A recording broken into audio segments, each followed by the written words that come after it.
ঝিঙের পুর ভরা সম্পূর্ণ নিরামিষ থেকে এই দানাগুলো বের করে দেব চামচের এই দিক থেকে, চামচের সাহায্যে এই দিক থেকে এই যে দানাগুলো বের করে নিয়েছি। আর এই দিকটা আটকানো থাকবে, এই দিকটা বার করব না, পুরটা দিলে যেন না বেরিয়ে যায়।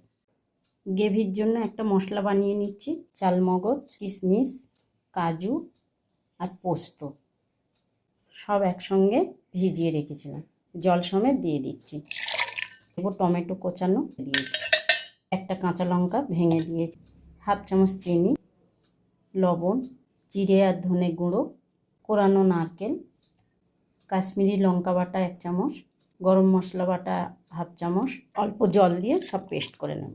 আর দেবো একটু আদা কোচানো, আর যে ঝিঙের দানাগুলো বের করেছিলাম সেগুলোও দিয়ে দিচ্ছি। ঝিঙের পুরটা বানিয়ে নিচ্ছি। যে আলু সেদ্ধ, একটু লেবুর রস দেব, ক্যাপসিকাম কোচানো, কাঁচা লঙ্কা কোচানো আর বিলাতি ধনেপাতা দিয়ে দেবো, গরম মশলা, জিরে, ভাজা জিরে গুঁড়ো, গোলমরিচ গুঁড়ো আর লবণ পরিমাণ মতো।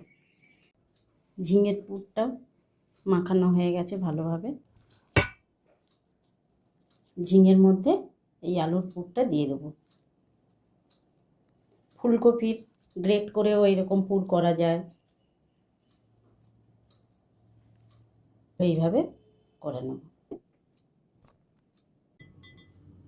সর্ষের তেল নিয়ে নিলাম, দিলাম জিরে ফোড়ন, 2টো তেজপাতা, একটু শুকনো লঙ্কা দিয়ে দেবো, একটু হলুদ দিয়ে ঝিঙেগুলো দিয়ে দেবো।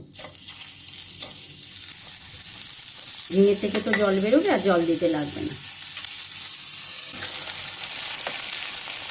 ভাজা ভাজা হয়ে গেছে, এবার দিয়ে দেবো সেই বেটে রাখা মশলাগুলো।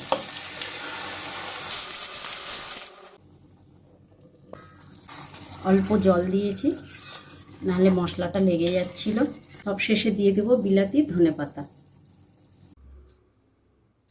সম্পূর্ণ নিরামিষ পুর ভরা ঝিঙে।